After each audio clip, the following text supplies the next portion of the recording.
Student, तो अब हम करते हैं जी हमारा जो क्रॉनिक राइनाइटिस की सेकंड टाइप है, that is chronic hypertrophic rhinitis. इससे पिछले वीडियो में मैंने आपको क्रॉनिक सिंपल राइनाइटिस बता दिया था और आई टोल्ड यू कि हमारे पास जो क्रॉनिक सिंपल राइनाइटिस है बेसिकली वो आपके क्रॉनिक हाइपरट्रोफिक राइनाइटिस की ही प्री फॉर्म कंसिडर की जाती है, यानी कि अगर वही अनट्रीटेड रहे या फिर वही परसिस्ट करे तो क्रॉनिक हाइपरट्रोफिक राइनाइटिस हो जाता है सिंपली। ठीक है, अच्छा अब इसमें नाम से पता चल रहा है, जैसे मैं बता दें क्रॉनिक का मतलब है कि कोई चीज जो कि ग्रेजुअल डेवलप की है और बहुत लॉन्ग हिस्ट्री के साथ है।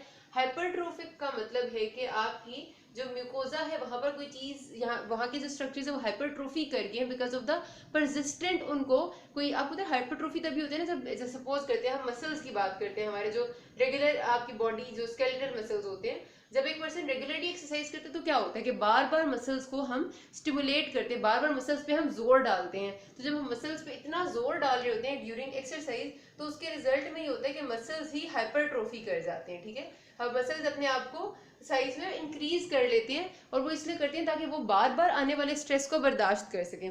अब हमारे पास अगर नेजल म्यूकोजा में बार बार एक चीज इरिटेट कर रही है या स्ट्रेस डाल रही है तो क्या होगा, ये नेजल म्यूकोजा उस स्ट्रेस को अडॉप्ट करने के लिए, उस स्ट्रेस को कोप करने के लिए अपनी हाइपरट्रोफी कर लेता है ताकि वो उससे बार बार परेशान ना हो। तो इसीलिए हमारे पास जो क्रॉनिक हाइपरट्रोफिक राइनाइटिस है ये बेसिकली ऐसा क्रॉनिक इन्फेक्शन है या फिर ऐसा परसिस्टेंट इन्फेक्शन है। अगर सिंपल जो हमारे पास क्रॉनिक सिंपल राइनाइटिस था वही परसिस्ट करे तो फिर नेजल म्यूकोजा अपनी एडेप्टेशन के तौर पर हाइपरट्रोफी हो जाता है, फिर उसे हम हाइपरट्रोफिक राइनाइटिस कहते हैं। तो इसमें आपका जो मेन हॉलमार्क है वो क्या होता है, हाइपरट्रोफी। तो आप डेफिनेशन में लिखते हैं कि it is characterised by thickening. ठीक है, ये लफ्ज आपने लाजमी लिखना, हाइपरट्रोफी या थिकनिंग। थिकनिंग किसकी, जो नोज के अंदर स्ट्रक्चर है उसमें क्या है, नेजल म्यूकोजा है सबसे पहले, म्यूकोजा प्लस सब म्यूकोजा, सबसे पहले तो होता है ना यही लाइनिंग है। और उसके बाद अगर हम बात करें तो आगे किस चीज की नोज बनी हुई है, मेनली या तो कार्टिलेज की या बोन की। तो हमारे पास जो कार्टिलेज या बोन होती है तो उनके ऊपर एक कवरिंग होती है, बोन हो तो उसके ऊपर कवरिंग होती है पेरियोस्टियम की और कार्टिलेज हो तो उसके ऊपर कवरिंग होती है पेरिकॉन्ड्रियम की। तो हमारे पास अब जब हम इसकी डेफिनेशन लिखेंगे तो लिखेंगे that is thickening of the nasal mucosa and सब म्यूकोजा along with पेरियोस्टियम और पेरिकॉन्ड्रियम और कार्टिलेज और बोन, मतलब किसी जो मर्जी हद तक थिकनिंग हो सकती है, सिर्फ म्यूकोजा सब म्यूकोजा तक लिमिटेड हो सकता है कि इतनी ज्यादा इन्फेक्शन या इतना ज्यादा इन्फेक्शन तो नहीं, इतना ज्यादा इरिटेशन थी कि आपके पास जो इन्फ्लेमेशन और उसके रिजल्ट में पेरियोस्टियम और पेरिकॉन्ड्रियम भी थिक हो चुके हैं। ठीक है जी, अब जब ये थिकनिंग होती है तो उसके साथ साथ आपको होता है कि हमारे पास म्यूकोजा सब म्यूकोजा में वी हैव ग्लैंड्स, नोज में हमारे पास ग्लैंड्स पड़े हुए हैं जो सेक्रीशन सेक्रीट करते हैं, तो ग्लैंड्स की भी हाइपरट्रोफी हुई है। ठीक है, अब सबसे बाहर मैंने आपको जैसे पहले भी हम नोज का ऐसे करके जब क्रॉस सेक्शन स्ट्रक्चर बनाते हैं तो वी हैव ये सेप्टम है और यहाँ पर हमारे 3 टर्बिनेट्स हैं। तो अब सेप्टम से ज्यादा जो चीज मार्गली हमें नजर आती है स्वॉलन फॉर्म में वो आपके टर्बिनेट्स होते हैं, तो टर्बिनेट्स में एकदम अपेयर हो जाती है अगर इस तरह की कोई बात हो तो ये तो होगी इसकी थिकनिंग। अच्छा, कॉज क्या बनी इसकी, कॉजेज बेसिकली इसकी जो है वो बिल्कुल सेम है एज जो कॉजेज थी आपके सिंपल राइनाइटिस की, बिकॉज बात ये कि आपकी कोई ऐसी चीज है जो बार बार आ रही है, बार बार इरिटेट कर रही है हमारे म्यूकोजा को और वो चीज जा नहीं रही, तो उसके रिजल्ट में हमारे पास ये क्रॉनिकली इन्फ्लेमेशन बार बार हुई और इन्फ्लेमेशन के रिजल्ट में हाइपरट्रोफी होगी। तो कॉजेज में जिस तरह उसकी मैंने आपको बताया था कि सबसे पहले हमने कहा था कि अगर एक्यूट राइनाइटिस का जो सिंपल नेजल इन्फेक्शन होता है यानी एक्यूट राइनाइटिस जिसे हम कहते हैं, अगर वही परसिस्टेंट रहे तो वो भी हो सकता है। फिर हमने कहा था कि जो इरिटेशन यानी जिन लोगों को एलर्जी होती है from dust, from fumes, from anything like that, वो उनमें इरिटेशन मुसलसल कर करके हाइपरट्रोफी हो जाती है, हमने एक कॉज पढ़ ली थी। उसके बाद फिर हमने कहा था कि वो लोग जो कि मुसलसल कोई ड्रॉप्स यूज कर रहे होते हैं, अगर कोई किसी भी नेजल ड्रॉप्स हैं किसी किस्म के, उनको डेवलप हो सकती है, या फिर वेजोमोटर राइनाइटिस के पेशेंट्स जो नॉन एलर्जिक फॉर्म होती है। तो ये आपकी सारी सारी सी कॉजें सेम वही हैं जो आपकी क्रॉनिक सिंपल की थी। सिम्टम्स और साइंस में थोड़ा सा डिफरेंस आ जाता है। जो सिम्टम्स होंगे जो पेशेंट प्रेजेंट करेगा उसको तो यही मसला होगा कि उसको सबसे पहले तो इतनी बड़ी बड़ी चीजें अगर स्वेलिंग हुई है तो अंदर सबसे पहले उसको क्या होगा, नेजल ऑब्स्ट्रक्शन होगी। फिर जैसे उसमें था ग्लैंड्स की आपकी हाइपरट्रोफी हुई हुई है तो ग्लैंड सिक्रीशन ज्यादा सिक्रीट करेंगे तो क्या, एक्सेसिव नेजल डिस्चार्ज हो जाएगा। ठीक है, तो ये तो आपको बताइए खुद से आप बना सकते हैं, इसमें कोई इतनी सोचने वाली बात है ही नहीं।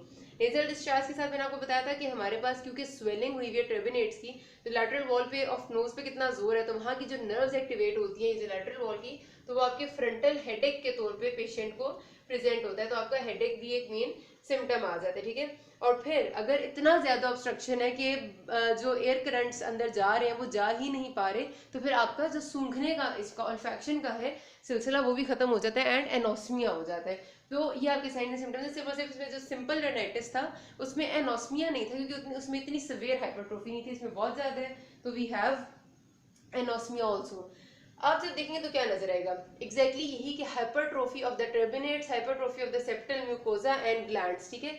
अब हमें कैसे डिफरेंशिएट करना है कि हाइपरट्रोफी ये इतनी ज्यादा है कि हाइपरट्रोफिक राइनाइटिस है या फिर ये सिंपल है। उसमें मैंने आपको बताया था कि आपने वेजोकंस्ट्रिक्टर ड्रॉप्स डालने होते हैं डायरेक्ट नोज में। वेजोकंस्ट्रिक्टर ड्रॉप्स का मकसद ये है कि वो करते हैं वेसल्स की कंस्ट्रिक्शन। वेसल्स की कंस्ट्रिक्शन होती है तो फौरी तौर पे आपके जो स्वॉलन टर्बिनेट्स या कॉन्की है ना, ये एकदम श्रिंक कर जाते हैं। लेकिन श्रिंक किस केस में कहते हैं, अगर सिंपल रेनाइटिस हो। अगर हाइपरट्रोफिक रेनाइटिस है ना, तो इतनी हाइपरट्रोफी हुई हुई होती है, और हाइपरट्रोफी के पीछे मतलब हाइपरट्रोफी में क्या होता है कि साइज बड़ा हो जाता है। तो साइज बड़ा होने के साथ साथ क्योंकि इन्फ्लेमेशन लॉन्ग लास्टिंग और बहुत पक्की होती है कि सारा एरिया पीछे का फाइब्रोस हो चुका होता है, फाइब्रोसिस हो जाता है। एंड यू नो कि जब फाइब्रोसिस किसी चीज में हो जाता है तो फिर उसको कोई चीज रिवर्ट नहीं कर सकती, और वो चीज अपना फंक्शन लॉस कर देती है जहां फाइब्रोसिस होता है। तो एग्जैक्टली इसमें ये होता है हाइपरट्रोफिक रेनाइटिस में, जब फाइब्रोसिस हो जाता है पीछे का तो फिर उसके बाद फंक्शन इज लॉस्ट। तो आप चाहे वेजोकंस्ट्रिक्टर ड्रॉप्स डालें या ना डालें, टर्बिनेट्स पीछे नहीं जाते।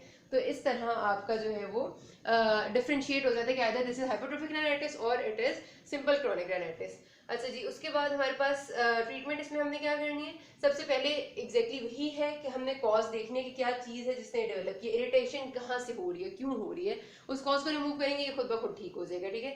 अच्छा, उसके बाद हमारे पास अगर टर्बिनेट्स, क्योंकि मैंने आपको बताया कि इतने ज्यादा स्वॉलन है कि पीछे फाइब्रोसिस है कि वो ठीक खुद से नहीं होते, तो उन्हें हमें ठीक करना पड़ेगा ताकि हम पेशेंट के ऑब्स्ट्रक्शन को रिलीव करें। उसके लिए हमने करना है, या तो हम ये कर सकते हैं कि हम उसकी सारी की सारी को कॉटरी कर दें ताकि वो थोड़े से पीछे हो जाए, या फिर हम एग्जैक्टली जिस तरह हम क्रायो सर्जरी यानी फ्रीज नहीं कर देते उन जगहों को और उसके बाद वो अपना फंक्शन लूज करके खुद ही टूट जाती है, तो हम वो भी कर सकते हैं। उसके अलावा हम जो है वो टर्बिनेक्टमी भी कर सकते हैं, यानी हम टर्बिनेट्स को रिमूव कर लेते हैं, ठीक है। फिर जो SMR हमारा ऑपरेशन है और लेजर्स, ये सारे के सारी डिफरेंट सर्जरीज के टाइप्स है जिनमें से हम कुछ भी अप्लाई कर सकते हैं, लेकिन आपने याद रखना है कि हमें मेनली कॉज को ढूंढना है। This is all about hypertrophic. If you have any query you can ask me. Thank you.